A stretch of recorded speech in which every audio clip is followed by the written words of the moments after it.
There's a lot of suspicion of multilateral institutions, clearly here in the U.S. with the U.S. recently withdrawing from the WHO, UN Human Rights Council.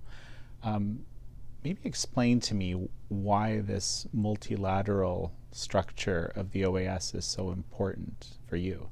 It's important because we are discussing about 4 pillars for the development and for the political stability in our hemisphere. The first one, democracy. We need to strengthen democracy. In the last years, the OAS lost 3 country members, Venezuela, Nicaragua, and Cuba, the first one. And we need to work, strengthening the institution, working on the education, on democracy, and in strengthening the election system program that we have in Latin America. Yesterday, we celebrated the election in Ecuador, for example. And that means that it's quite important to have all the institutions supporting those democratic process. Secondly, we are working in human rights. Human rights is very important because deal not only with the democracy, deal also with development, because job opportunities, the income of the people in their own countries, and dealing also with security issues. Those 4 pillars that we are talking about, democracy, human rights, development, sustainable, and also security, are the most important challenge that we have in our hemisphere. And those challenges doesn't have any relation with the size of the country. That have a relation with the needs of every country. United States is dealing with security. Migration is dealing with trade, the exchange. And that means that we have, we need the space to the debate and to build consensus among those countries in our hemisphere. The Western Hemisphere is quite important, not only for our country, but also for the United States. Well, right, clearly, because of this interest that we've just been describing, of course. And let's talk about the migration situation for a moment. So there's been a lot of movement, of course, over the last recent years into America from Latin America, broadly some specific countries, Guatemala notably. But what about, now there's going to be a return, right? And that's actually kind of a huge operation that it's not really clear how it's going to work. That is the reason why OAS is important, because we understand each country have the sovereignty to deal with the illegal people that came to their territory. We need to discuss how to deal with those challenges. And those challenges have to relation with the democracy. Why democracy, you say? Well, we are looking how the situation in Venezuela have 8 million of Venezuelans going outside the country, 8 million. And the impact is not only in the United States, it's in Peru, it's in Chile, it's in Ecuador, and that is a challenge for the whole hemisphere.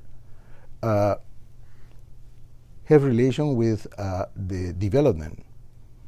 The development challenge means that people are going to look for the opportunity to get jobs, to get better wellness in other countries. Have to relation with the human rights. When the democracy is weak in a country, the human rights don't have the safe, and have relation with security also, because you have human trafficking, traffic of people, you have drug trafficking, laundry money, you have the challenge of the crime organizations, institution, and mean institution because they became multinationals. They're most integrated than the states. And we have several organizations, multinational. Primer Comando Capital from Brazil, Comando Vermelho from Brazil, Tren de Aragua from Venezuela. They are working in the whole hemisphere. And there are others, cartels, working. The most important is to have the conditions to discuss the solutions to this challenge, and the solution is through the integrations of our authorities with the organizations, not only the institution, the financial institution for give the financial support to the program, but also we need to our security system in our country to work with that. You know, you raise a really interesting point that I don't think a lot of people even grasp, that some of these, what we here call gangs, right, are actually, you know, function more like multinational enterprises, almost like a corporation with, you know, lawless corporation, or, you know, transnational, but bigger than even some states in Latin America. Absolutely. It's a huge thing. And then you have the corruption, because those operations of the organized crime organizations, they are dealing with all the resources that they have. And they are working in under money, they are working in weapon traffic, they are working on also in human traffic. I mean, it's amazing the challenge that we have before us. And the only way to deal with this problem is altogether the government against those organizations. So you mentioned Panama earlier, as of course one of the countries. So Panama has been featured recently, of course, right? Because the discussion of the Panama Canal, and you know, some tough exchanges perhaps, and you know, Panama shifting its policy. How do you view it? Well, first of all, there are very interesting discussion between the Panama government and the United States. The rule of law also is important. The international rights is important. And this discussion among two governments that Marco Rubio started a few weeks ago visiting Panama is a good time to go to resolve the problem that we have before us.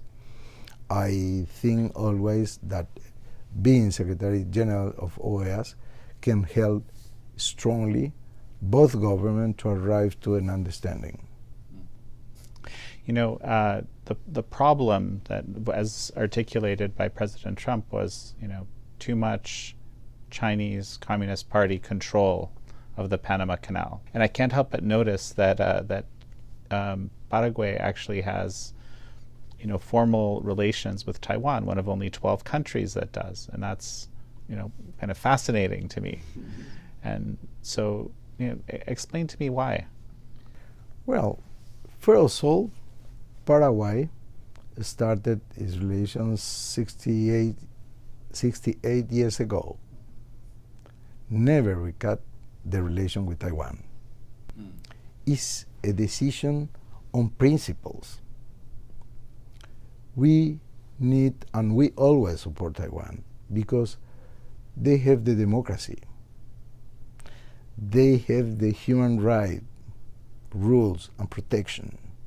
They have the freedom. And they have a very clear rule of law. I mean, we need to protect this country, and we feel the same in Taiwan. We are an island surrounded by land, say our writer Augusto Roa Bastos. And they are an island. Well, we are not against China. And we will have diplomatic relation or commercial relation or consular relation with China, but without conditions. But we will still recognize in Taiwan because those principles. And we have a very close relation with Taiwan, and it's important to Paraguay to keep this relation. It's not easy at all, but it's important to understand and to promote those principles always. Let me see if I understand this right. I mean, you're putting this very high value on democracy, rule of law, human rights. In a sense, though, you're saying this is a pragmatic wish, like maintaining those things keeps the whole society. That's what I hear you telling me. So there's principle, but it's also a very pragmatic principle. Is that right? Absolutely, it's pragmatic, because we need to keep those principles for ourselves. We need to follow those principles because we need to build a very serious country, and our strength is based on those principles. Our development, the challenge for Paraguay is the social inclusion today. To fight against poverty, that we have this less than 20%, but it's huge people for us. And we have to give him the opportunity to create jobs, to foreign investment and national investment also, to develop our country, to transform production, to add value for our production, and to increase. And how we are dealing with that? First of all, education. Education is the first priority for our government. Healthcare, and also security. Those three issues we are working as a priority in our country. Then the macroeconomic fundamentals and the tools for the economic growth, given the best conditions of fiscal policies. We have the rule of triple 10, 10% value, 10% on income, and 10% to corporative. That means we have the lowest taxation maybe in the world. Well, and I can't help but notice that both the president and the finance minister of Paraguay are economists. Yes. Which tells me something. And I economist, also Minister of Foreign Affairs. Well, you know, the president, he was former Minister of Finance. My colleague, the Minister of Finance today, is economist. And the Minister of Foreign Affairs, myself, I am economist also. And the development is our challenge always and our priority.